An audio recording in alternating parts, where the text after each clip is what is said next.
ಹಾಗಲಕಾಯಿ ಹುರಿದಿದ್ದೀನಿ. ಒಂದು ನಿಂಬೆಹಣ್ಣಿನ ಗಾತ್ರದಷ್ಟು ಹುಣಸೆಹಣ್ಣ ನೆನೆಸಿಟ್ಕೊಂಡಿದ್ದೀನಿ.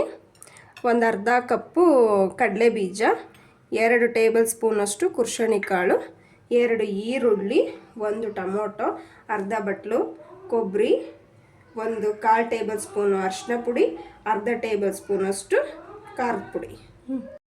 ಹಾಯ್ ಫ್ರೆಂಡ್ಸ್, ಶ್ವೇತಸ್ ಕಿಚನ್ಗೆ ಸ್ವಾಗತ. ನಾನಿವತ್ತು ಹಾಗಲಕಾಯಿ ಪಲ್ಯ ಮಾಡೋದನ್ನು ತೋರಿಸ್ಕೊಡ್ತಾ ಇದ್ದೀನಿ. ಹೇಗೆ ಮಾಡೋದು ಅಂತ ನೋಡೋಣ ಬನ್ನಿ.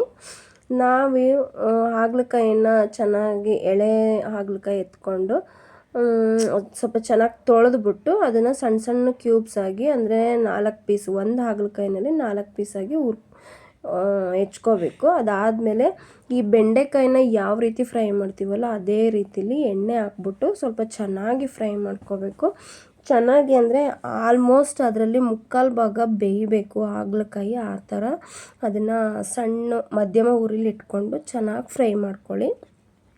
ಚೆನ್ನಾಗಿ ಫ್ರೈ ಮಾಡ್ಕೊಂಡಿದ್ದಾಗಿದ ತಕ್ಷಣ ಇನ್ನು ಯಾರೆಲ್ಲ ನನ್ನ ಚಾನಲ್ನ ನೋಡ್ತಾ ಇಲ್ವೋ ಅವರು ಈಗಲೇ ನನ್ನ ಚಾನಲ್ನ ಸಬ್ಸ್ಕ್ರೈಬ್ ಮಾಡಿ, ಶೇರ್ ಮಾಡಿ, ಹಾಗೆ ಹೇಗಿದೆ ಅಂತಂದ್ಬಿಟ್ಟು ನೀವು ಕೂಡ ಮನೇಲಿ ಟ್ರೈ ಮಾಡಿ ನನಗೆ ಕಮೆಂಟ್ ಮಾಡಿ. ನನಗೂ ಕೂಡ ತುಂಬ ಇಷ್ಟ ಆಗುತ್ತೆ ನೀವೆಲ್ಲ ಕಮೆಂಟ್ ಮಾಡಿದ್ರೆ.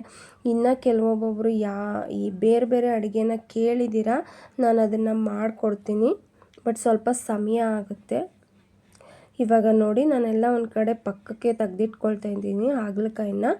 ಅದಕ್ಕೆ ಸ್ವಲ್ಪ ಕಡಲೆ ಬೀಜ ಮತ್ತು ಸ್ವಲ್ಪ ಕುರ್ಷಣಿ ಕಾಳು, ಅಂದರೆ ನಮ್ಮ ಕಡೆ ಹುಚ್ಚೆಳ್ಳು ಅಂತಾರೆ, ಇದನ್ನು ಎರಡನ್ನೂ ಚೆನ್ನಾಗಿ ಸ್ವಲ್ಪ ಫ್ರೈ ಮಾಡಿಕೊಂಡು ಅದಕ್ಕೆ ಒಣ ಕೊಬ್ಬರಿನ ಹಾಕ್ಬಿಟ್ಟು ಪೌಡ್ರ್ ಮಾಡ್ಕೊಳ್ಳೋಣ.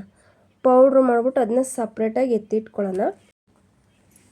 ಜಾಸ್ತಿ ಏನು ಫ್ರೈ ಮಾಡ್ಕೊಳ್ಳೋ ಅವಶ್ಯಕತೆ ಇಲ್ಲ, ಸ್ವಲ್ಪ ಚಟಪಟ ಅಂತ ಸಿಡಿದ್ರೆ ಸಾಕು ಕುರ್ಷಣಿ ಕಾಳು. ಈ ಒಂದು ಇದರಲ್ಲಿ ಹುರ್ಕೊಂಡಾದ್ಮೇಲೆ ಸಪ್ರೇಟಾಗಿ ಎಲ್ಲದನ್ನು, ಈಗ ಕಡಲೆ ಬೀಜ ಮತ್ತು ಕುರ್ಷಣಿ ಕಾಳು, ಸ್ವಲ್ಪ ಒಣ ಕೊಬ್ಬರಿ, ಅದಕ್ಕೆ ಸ್ವಲ್ಪ ಜೀರಿಗೆ, ಉಪ್ಪು ಹಾಕ್ಬಿಟ್ಟು ಪೌಡ್ರ್ ಮಾಡ್ಕೊಳ್ಳೋಣ. ಮತ್ತು ಇಲ್ಲಿ ಒಂದು ಬಾಣಲಿಗೆ ಎಣ್ಣೆ ಹಾಕ್ಬಿಟ್ಟು ಅದಕ್ಕೆ ಸಾಸಿವೆ, ಜೀರಿಗೆ, ಕರಿಬೇವಿನ ಸೊಪ್ಪು, ಈರುಳ್ಳಿ ಮತ್ತು ಒಂದೇ ಒಂದು ಟೊಮೊಟೊ, ಅದನ್ನು ಒಗ್ಗರಣೆ ಹಾಕ್ಬಿಟ್ಟು ಚೆನ್ನಾಗಿ ಸ್ವಲ್ಪ ಫ್ರೈ ಆಗಲಿ. ಫ್ರೈ ಆಗಿದ್ಮೇಲೆ, ಈ ಒಗ್ಗರಣೆ ಸ್ವಲ್ಪ ಫ್ರೈ ಆದಮೇಲೆ ಹಾಗಲಕಾಯಿನ ಹಾಕ್ಬಿಟ್ಟು ಇದರಲ್ಲೇ 1-2 ನಿಮಿಷ ಚೆನ್ನಾಗಿ ಲೋ ಫ್ಲೇಮಲ್ಲೇ ಫ್ರೈ ಮಾಡಬೇಕು. ಲೋ ಫ್ಲೇಮಲ್ಲಿ ಫ್ರೈ ಮಾಡಬೇಕಾದ್ರೆ ಸ್ವಲ್ಪ ಉಪ್ಪು ಹಾಕ್ಬಿಟ್ಟು ಚೆನ್ನಾಗಿ ಕೈ ಬಿಡ್ದಂಗೆ, ಅದಕ್ಕೆ ಒಂದೇ ಒಂದು ಹನಿ ನೀರು ಸಹ ನಾನು ಸೋಗಿಸಿಲ್ಲ, ಆ ರೀತಿ ಮಾಡಿದ್ದೀನಿ. ಒಂದು 2-3 ದಿನ ಇಟ್ಕೊಂಡು ತಿನ್ಬೋದು. ಸ್ವಲ್ಪ ಖಾರದ ಪುಡಿ ಮತ್ತು ಸ್ವಲ್ಪ ಅರಿಶಿನ ಪುಡಿ ಇದನ್ನು ಕೂಡ ಹಾಕ್ಬಿಟ್ಟು 1-2 ನಿಮಿಷ ಚೆನ್ನಾಗಿ ಫ್ರೈ ಮಾಡಿ. ಆ ಫ್ರೈ ಮಾಡಾದಮೇಲೆ ಇದಕ್ಕೆ ಮೇನ್ ಏನಪ್ಪ ಅಂತಂದರೆ ಹುಣಸೆಹಣ್ಣಿನ ರಸ.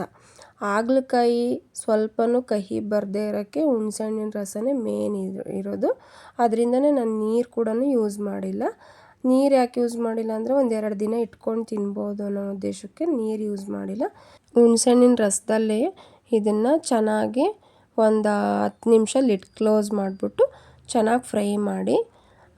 ಒಂದು 10 ನಿಮಿಷ ಆದಮೇಲೆ ಹಾಗಲಕಾಯಿ ಬೆಂದಿದೆಯಾ ಹೆಂಗೆ ಅಂತ ತಿರುಗಿಸ್ಬಿಟ್ಟು ನೋಡಿ. ಇನ್ನೊಂದು ಟೈಮು ಸ್ವಲ್ಪ ಬೆಂದಿಲ್ಲ ಅಂತಂದರೆ ಇನ್ನೊಂದು ಸತಿ ಲಿಡ್ ಕ್ಲೋಸ್ ಮಾಡಿ ನೋಡಿ. ಇಲ್ಲಾಗಲೇ ಆಲ್ರೆಡಿ ಹಾಗಲಕಾಯಿ ಬೆಂದಿದೆ.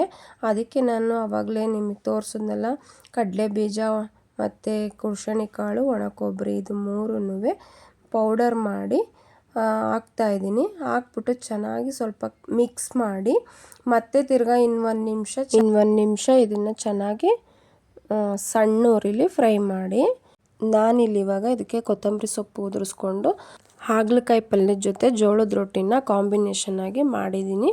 ಜೋಳದ ರೊಟ್ಟಿನ ಹೇಗೆ ಮಾಡೋದು ಅಂತ ನಾನು ನೆಕ್ಸ್ಟ್ ವಿಡಿಯೋದಲ್ಲಿ ತೋರಿಸ್ಕೊಡ್ತೀನಿ.